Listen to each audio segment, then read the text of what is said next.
Hey, what's going on, guys? This is Chris here, and today is March 4th, 2022, and in this video, we're going to be continuing our career comparison series with a discussion about who had the better career between Andrey Rublev, Yvonne Ljubicic, Nikolay Davydenko, and Nick Kyrgios.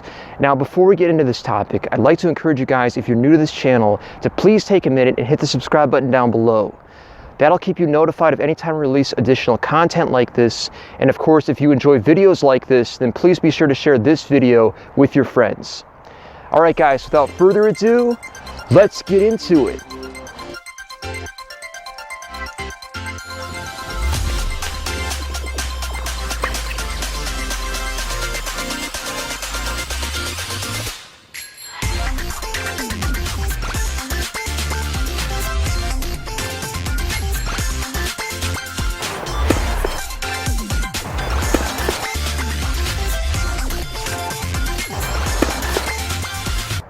Alright, so the reason that I wanted to make this particular video today is because it's going to give us a chance to discuss a very interesting topic known as the weak era. And what the weak era is it's basically a term that some of us in the tennis community use to describe the time period of the mid-2000s, back when Roger Federer was winning 3 out of 4 Grand Slams per year.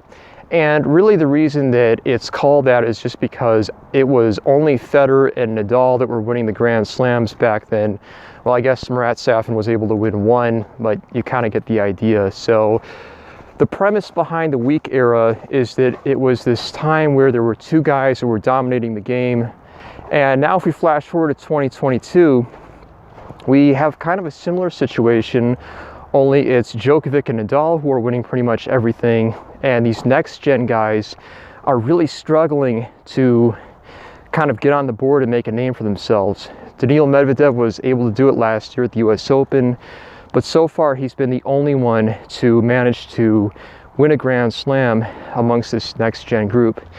And what I wanted to do in this video was to do like a comparison between the weak era, if you will. I don't really like to call them that, so let's call them like the Federer gen and then the next gen, and kind of see how they stack up against each other. So we're going to start this video off by discussing Yvonne Ljubicic's career. Yvonne Ljubicic would turn pro back in the late 90s, I believe, and it would take him a while to really get his ranking up to the point where he was in contention for winning Masters 1000s and doing well at the Grand Slam level. That would start for him in about 2005 when he would reach the finals of 2 Masters events. He would lose one of them in a very, very close 5-set match to Rafael Nadal, and that was at Madrid 2005 in the finals. And then the following year, he would have a really strong start to his season by making the quarterfinals of the Australian Open, the finals of Miami, and then the semifinals of the French Open. And these 3 results would help him catapult his ranking up into the top 3 in the world. Now, some people like to say that Ljubicic was kind of a weaker number 3, if you will, because after his French Open semifinal, which he would lose to Nadal, he didn't really have any great results at the Grand Slam level after that. He was never back in the semifinals again. That was kind of the highlight of his career, if you will, at least at that level. And he was able to win a Masters event several years down the line. He would win the BNP Paribas Open in 2010, which would see him defeat Nadal in the semifinals and Roddick in the final. So he was definitely capable of playing and competing with the best players in the world. But his win at the 2010 BNP Paribas Open was kind of came out of the blue, and really nobody saw that coming. He just had a great week of tennis back then. Next up, we're going to be discussing the career of Nikolay Davydenko. Davydenko would turn pro like Ljubicic in the late 90s, I believe, and he would also have his breakthrough at around the same time as Ljubicic. 2005 was kind of the start of when things would really come together for Davydenko. He was able to make the semifinals at the French Open that year in 2005. Of course, that was Nadal's first Grand Slam title. And he would follow that up with a really impressive 2006 season, which would see him make the quarterfinals at the Australian Open and the semifinals at the US Open. And then more great things would come from Davydenko in 2007 when he would make the semifinals at the French Open and at the US Open again. In 2008, he would win Miami, which was a major step forward in his career. And then in 2009, he would win the World Tour Finals event, defeating his nemesis, Roger Federer, along the way. Nikolay Davydenko, in particular, struggled against Roger Federer. Of course, this is a very common trait amongst the players from Federer's generation. If we take a look back at Andy Roddick, Nikolay Davydenko, and I think Mikhail Yuzny in particular, those three, they really had a hard time dealing with his playing style. Certainly there's a lot of other players like David Nalbandian and Marat Safin who didn't struggle nearly as much. Leighton Hewitt, of course, didn't struggle nearly as much against Federer. They all had a lot of wins against him. But Davydenko wasn't really that way. He struggled a lot against Federer. Now, interestingly, he did quite well against Rafa Nadal, and by the time he finished his career in 2014, he had a 4-5 record against Rafa. And so that was kind of an interesting thing. His playing style seemed to match up very well against Nadal, but Federer was like his nemesis, if you will. So now we're going to go ahead and get into the career of Andrey Rublev. Andrey Rublev, of course, is the youngest player in this discussion, and he's had a very good career so far, reaching multiple Grand Slam quarterfinals.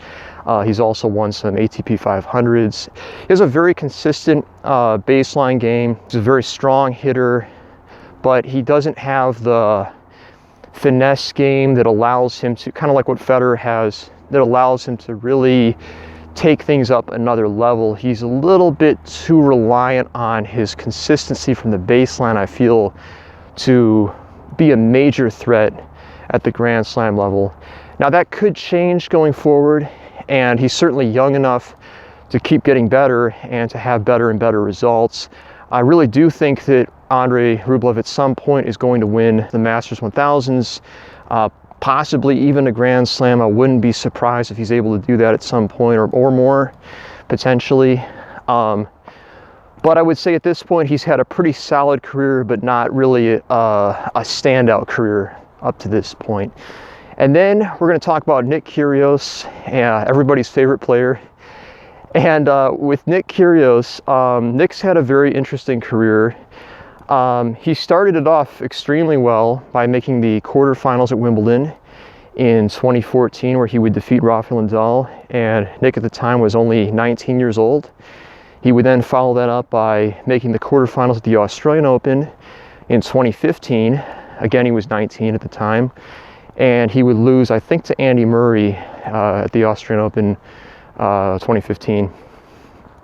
Now, after this, Nick would have some kind of up and down results for a while, at least at the Grand Slam level.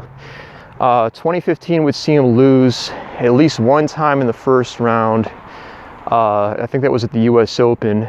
And then he would lose early at the 2016 US Open, or 2016 Australian Open and the 2016 US Open. And then that streak would kind of continue going forward for him.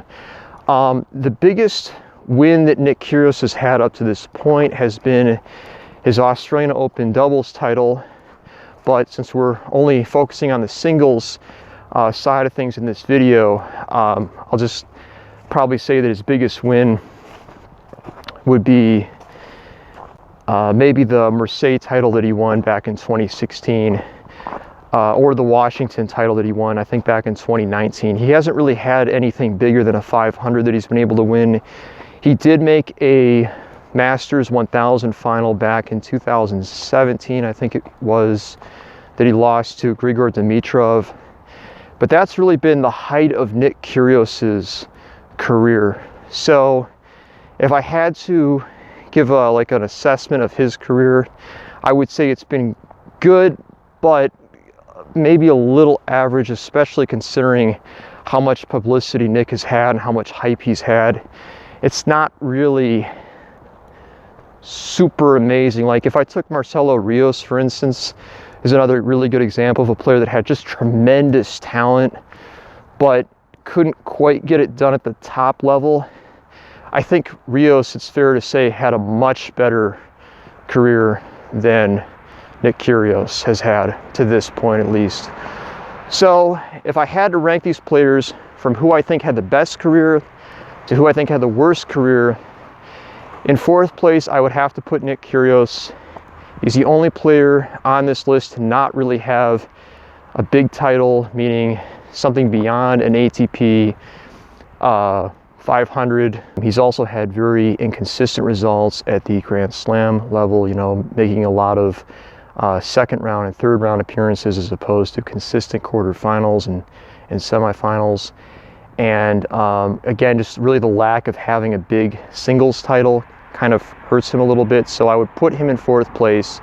I think in third place I'd actually put Yvonne Ljubicic. He did win that Masters title back in 2010, but overall, outside of 2006, Ljubicic's career was pretty up and down, and he did have a lot of early round losses at the Grand Slam level, so I don't feel I could really put him any higher than that. In second place, I would put Andrey Rublev. I think Rublev has had very, very good, consistent results. I would like to see him maybe make that breakthrough, but I do feel that he's capable of doing that. Maybe give him another year or two. I think we're going to see that from him. And then in first place, I would put Nicolet Davydenko. Nikolay, of course, has won the most amount of singles titles of all four of these players at 21. Nobody else really comes close to that. He had a World Tour final that he was able to win. He won multiple Masters 1000s. He was a very solid top 5 player in the world for multiple years. And really, I can't put anybody remotely close to Nikolay Davydenko. I think he wins this one pretty easily at this point. Anyway, guys, let me know what you think in the comment section down below. I would love to hear from you. And thank you so much for watching. I will catch you at the next one.